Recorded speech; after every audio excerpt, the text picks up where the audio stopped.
Kozhikode medical കോളേജിലേക്ക് പോകാം. ചികിത്സാ പിഴവിന് ഇരയായി വലിയ ചർച്ചയായി മാറിയ ഹർഷിന ഇന്നിപ്പോൾ കാലിക്കറ്റ് മെഡിക്കൽ കോളേജിൽ തന്നെ അവർക്ക് ജോലി നൽകാമെന്ന് ഇന്നലെ സർക്കാർ പ്രഖ്യാപിച്ചിരുന്നു. ജോലിയിലേക്ക് പ്രവേശിക്കുന്നതിന് വേണ്ടി ഇപ്പോൾ ഹർഷിന മെഡിക്കൽ കോളേജിലേക്ക് വരികയാണ്. അതിൻ്റെ തത്സമയ ദൃശ്യങ്ങളാണ് ഇപ്പോൾ പ്രേക്ഷകർ കാണുന്നത്. കോഴിക്കോട് മെഡിക്കൽ കോളേജിൽ വെച്ചാണ് അവർക്ക് ദൗർഭാഗ്യകരമായ സംഭവം ഉണ്ടാകുന്നതും ചികിത്സാ പിഴവിനെ തുടർന്ന് വർഷങ്ങളോളം അവർ വലിയ ശാരീരിക പ്രശ്നങ്ങൾ അനുഭവിക്കേണ്ടി വന്നതും. ഇതിൽ ചെറിയൊരു നഷ്ടപരിഹാര തുക മാത്രമായിരുന്നു കഴിഞ്ഞ കുറി സംസ്ഥാന സർക്കാർ പ്രഖ്യാപിച്ചിരുന്നത്. പക്ഷേ അത് പോരാ, തനിക്ക് നീതി ലഭിക്കണം എന്നാവശ്യവുമായി അവരുടെ നീണ്ട നിയമ പോരാട്ടവും സമര പോരാട്ടവും നമ്മൾ കണ്ടതാണ്. അതിനുശേഷം പുതിയ സർക്കാർ അധികാരത്തിൽ വന്നാൽ മതിയായ നഷ്ടപരിഹാരവും മതിയായ നീതിയും ഉറപ്പാക്കുമെന്ന് അന്ന് പ്രതിപക്ഷ നേതാവടക്കം അവർക്ക് വാക്ക് നൽകിയതാണ്. ഇപ്പോൾ പുതിയ സർക്കാർ അധികാരത്തിൽ വന്നതിന് തൊട്ടു പിന്നാലെ അവർക്ക് അതേ കോഴിക്കോട് മെഡിക്കൽ കോളേജിൽ തന്നെ ജോലി നൽകുകയാണ്. ഇന്നിപ്പോൾ പോസ്റ്റിങ്ങിന് വേണ്ടി അവർ വരികയാണ്. ഇന്നാണ് അവരുടെ നിയമനം നടക്കുന്നത്. ജോലിയിൽ കയറുന്നത് ഇന്നാണ്. ബന്ധുക്കളടക്കം സമരസമിതി നേതാക്കളടക്കം അവരുടെ കൂടെയുണ്ട്. അല്പസമയത്തിനകം ഹർഷിന മാധ്യമങ്ങളോട് പ്രതികരിക്കുമെന്ന് നമ്മൾ വിചാരിക്കുകയാണ്. എന്തായാലും അവരുടെ പോരാട്ട വിജയം കൂടിയാണ്. ഇപ്പോൾ ചെറിയൊരു തുക നഷ്ടപരിഹാരം മാത്രമാണ് നേരത്തെ സംസ്ഥാന സർക്കാർ നൽകിയിരുന്നതെങ്കിൽ അത് പോരാ, തനിക്ക് നീതി ലഭിക്കണമെന്നതായിരുന്നു അവരുടെ ആവശ്യം. ഇപ്പോൾ ഒരു സ്ഥിരം ജോലി, സർക്കാരിൽ സ്ഥിരം ജോലി, അതും കാലിക്കറ്റ് മെഡിക്കൽ കോളേജിൽ തന്നെ അവർക്ക് നൽകുകയാണ് ആരോഗ്യ വകുപ്പ്.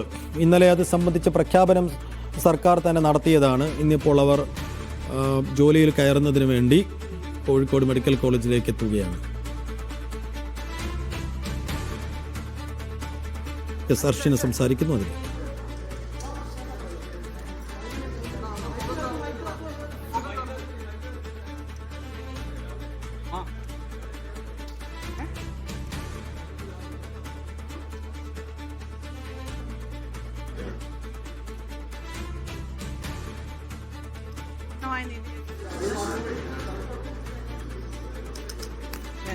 നാല് വർഷമായി പോരാട്ടത്തിലാണ്.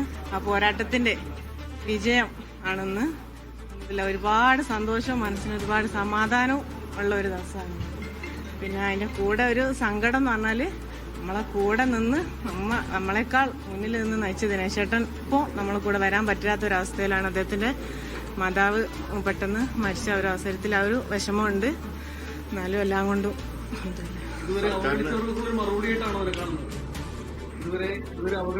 തീർച്ചയായും ഇതുവരെ നമ്മളെ കൂടെ ഉണ്ട് എന്ന് പറഞ്ഞ് അവഗണിച്ച് പുച്ഛിച്ച് തള്ളിയവർക്കുള്ള ശക്തമായ മറുപടി അത് തന്നെ. നമ്മളെ സാധാരണ വീട്ടമ്മയാണ് ഹർഷിന. അതാണ് ഒരു അധികാര കേന്ദ്രത്തോട് പൊരുതി വിജയം ധരിച്ചിരിക്കുകയാണ്. എന്താ തോന്നുന്നത് ഈ സമയത്ത്? വളരെയധികം അഭിമാനമുണ്ട്, സന്തോഷമുണ്ട്. നമ്മളെ കൂടെ നിന്ന് പൊരുതിയ ഒരുപാട് നല്ല മനുഷ്യരുടെയും കൂടെ ആ ഒരു സപ്പോർട്ട് കൊണ്ടുകൂടിയാണ് ഈ ഒരു വിജയം. ഒരുപാട് ആളുകൾ, എല്ലാവരെയും പേരെടുത്ത് പറയുന്നില്ല, നമ്മൾ ഏറ്റവും പ്രധാനമായിട്ട് നമ്മളെ പ്രിയപ്പെട്ട ദിനേശേട്ടൻ, പിന്നെ നമ്മളെ കൂടെയുള്ള കൺവീനർ മുസ്തഫക്ക, ലത്തീഫ്ക, പിന്നെ എല്ലാ സമരസമിതി അംഗങ്ങള്, പിന്നെ നമ്മളെ കൂടെ നിന്ന ഒരുപാട് സംഘടനകള്.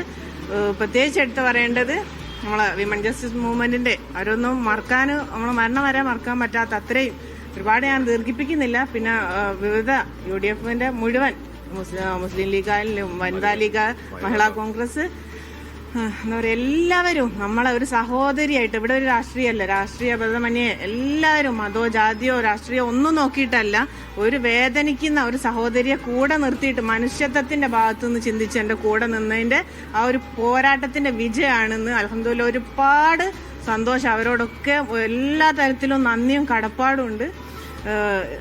നിങ്ങൾ പറഞ്ഞ പോലെ സാധാരണ വീട്ടമ്മ എനിക്ക് ഇത്രയും വലിയൊരു വിജയം നേടിയിട്ടുണ്ടെങ്കിൽ അതിന്റെ പുറത്ത് ഒരുപാട് ബാക്കിൽ ഒരാളുകൊണ്ട് ഒരുപാട് ആളുകളുണ്ട്. പിന്നെ ഏറ്റവും കൂടുതൽ എനിക്ക് നന്ദി പറയാനുള്ളത് നിങ്ങളോട് തന്നെയാണ്. മീഡിയ എന്ന് പറഞ്ഞാൽ ഒരു കേസിന്റെ പുറകെ ഇത്രയും കാലം നിന്നിട്ടുണ്ട്, 4 വർഷത്തോളമൊക്കെ ഇത്രയും സപ്പോർട്ടായിട്ട് നിന്നിട്ടുണ്ടോ അറിയില്ല. സത്യം നമ്മളെ ഭാഗത്താന്നുള്ളത് കൊണ്ടാണ് നിങ്ങൾ ഇത്രയും നിന്നത് എന്നറിയാം. നിങ്ങൾ തന്ന ഒരു സ്നേഹവും സപ്പോർട്ടും അതൊന്നും ഒരിക്കലും മറക്കാനോ ഒരു നന്ദി കൊണ്ടൊന്നും തീരുന്നതല്ല. ആർക്കെതിരെയാണോ പരാതി പറഞ്ഞത്? ആശുപത്രിയിലാണല്ലോ നിയമനം. സന്തോഷത്തിനൊപ്പം ആശങ്കയോ ടെൻഷൻ അങ്ങനെ എന്തെങ്കിലും ഉണ്ടോ? ഒരാശങ്കയിലും ഒരു ടെൻഷനും ഇല്ല. കാരണം നമ്മൾ ഒരാളെ വ്യക്തിപരമായിട്ട് ഒരാളെ എതിരെ വന്നിട്ടില്ല. നമുക്ക് വന്ന ആ ഒരു നീതികേടിന് ഒരു പരിഹാരം അതാണ്. നമുക്കൊരാളെയും ഉപദ്രവിക്കാനോ ഒന്നിനും നമ്മൾ തുനിഞ്ഞിട്ടില്ല, നമ്മൾ വന്നിട്ടില്ല. അതുകൊണ്ട് അങ്ങനെ ഒരു ആശങ്കയില്ല, ഒരു ടെൻഷനും ഇല്ല. നഷ്ടപരിഹാരം നമ്മൾ ഇന്നലെ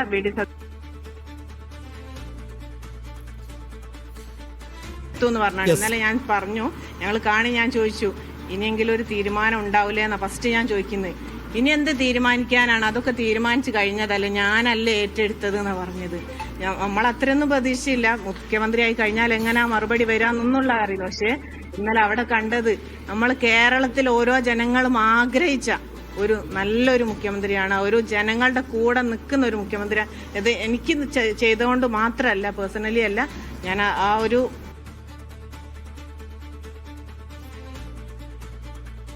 ആഗ്രഹിച്ച ഒരു മുഖ്യമന്ത്രിയാണ് നമുക്ക് കിട്ടിയിട്ടുള്ളത്. അതെന്തായാലും തുടർന്നും മുന്നോട്ട് അത്രയും നമുക്ക് ഉപകാരപ്പെടും എന്നുള്ളതിൽ മനുഷ്യർ ജനങ്ങളെ കൂടെ നിൽക്കുന്നത്. പിന്നെ ആരോഗ്യമന്ത്രി മുരളേട്ടൻ, അതായത് മുരളി സാറ്, നമ്മൾ അത്രയും നമുക്ക് അവഗണന, ആരോഗ്യമന്ത്രി എന്ന് പറയുമ്പോൾ നമ്മളെ മൈൻഡിലുള്ള ഒരു പിക്ചർ ഉണ്ടല്ലോ, ഇത്രയും കാലം കൊണ്ട് നമ്മളെ കൂടെ നിന്ന് കൂടെ ഉണ്ട് എന്ന് കുറെ കാലമല്ലോ പറയുന്നത്, നിങ്ങളോടൊക്കെ പറയുന്നത്.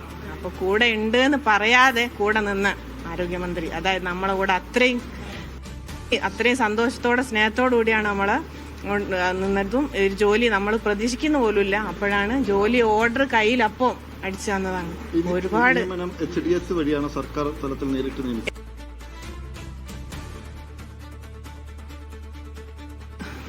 അത്യാവശ്യം കുഴപ്പമില്ലാതെ BSc ഫിസിക്സ് ആയിരുന്നു. അങ്ങനെ പഠിച്ചുകൊണ്ട് നമുക്ക് അത് തുടർന്ന് പഠിക്കാനോ ഒരു കരിയറിലെത്താനോ ഒന്നും കഴിഞ്ഞില്ലല്ലോ, എല്ലാം കൊണ്ട് നമ്മൾ തകർന്നു പോയില്ലേ. അപ്പോൾ എന്തെങ്കിലും ഇനിയൊരു തുടർ പഠനം ഒന്നും ആവൂല, അതുകൊണ്ട് നമുക്കൊരു ജോലി കിട്ടിയാൽ മതിയാവും. പക്ഷെ നമ്മൾ ആവശ്യപ്പെടുന്നതിന് മുമ്പ് തന്നെ നമുക്ക് ഇങ്ങോട്ട് കണ്ടറിഞ്ഞ് തന്ന് ഈ സർക്കാരിന് എങ്ങനെ നന്ദി പറഞ്ഞാലും മതിയാവൂല. ഇനി മുന്നോട്ടും അതുപോലെ പോകാനും നിങ്ങളെല്ലാവരും സപ്പോർട്ട്. തീർച്ചയായും 9 വർഷക്കാലം ഒരു പക്ഷെ മരണം മുന്നിൽ കണ്ട് ഇനി ജീവിതം ഉണ്ടോന്ന് പോലും ചിന്തിച്ച ഒരു ആ ഒരു സന്ദർഭത്തിൽ നിന്ന് അൽഹംദുലില്ലാ ബാക്കോട് നോക്കുമ്പോൾ ഞാൻ എങ്ങനെ അതിനൊക്കെ തരണം ചെയ്തെന്ന് എനിക്കറിയില്ല. പഠിച്ചവന്റെ കാരണം ഒന്നുകൊണ്ട് മാത്രം, പഠിച്ചവനിൽ ഉറച്ച വിശ്വാസം ഉള്ളത് കൊണ്ട് മാത്രം എന്തായാലും ഒരു പ്രയാസത്തിന് ഒരു എളുപ്പമുണ്ടെന്ന് ഉറച്ചു വിശ്വസിച്ചിരുന്നു. ആ ഒരു പ്രയാസം കഠിനമായിരുന്നെങ്കിൽ എളുപ്പം അൽഹംദുലില്ലാ അത്രയും ഹയറായി വന്നു എന്നുള്ളതാണ് സന്തോഷം. സത്യം ജയിച്ചു. തുടർ ചികിത്സ മുഖ്യമന്ത്രി പേഴ്സണലായിട്ട് ഏറ്റെടുത്തു. ഞാൻ ഏറ്റെടുത്തതാണ് അത്, സർക്കാരിന്റെ ഒന്നും വേണ്ട, ഞാൻ ഏറ്റെടുത്തതാണ്. കോമ്പൻസേഷൻ 1 രൂപ പോലും അത് നിങ്ങൾ ചികിത്സക്ക് ചെലവാക്കേണ്ടതില്ല, ഞാൻ പേഴ്സണലി ഏറ്റെടുത്തു എന്നും ഉറപ്പ് തന്നിട്ടുണ്ട്. കേസ് അങ്ങനെ മുന്നോട്ട് പോട്ടെ എന്നാണ് പറഞ്ഞത്. നമുക്ക് എന്ത് സഹായവും അവർ ചെയ്യാം, കോടതിയിലാണ്, അത് അങ്ങനെ പോട്ടെ.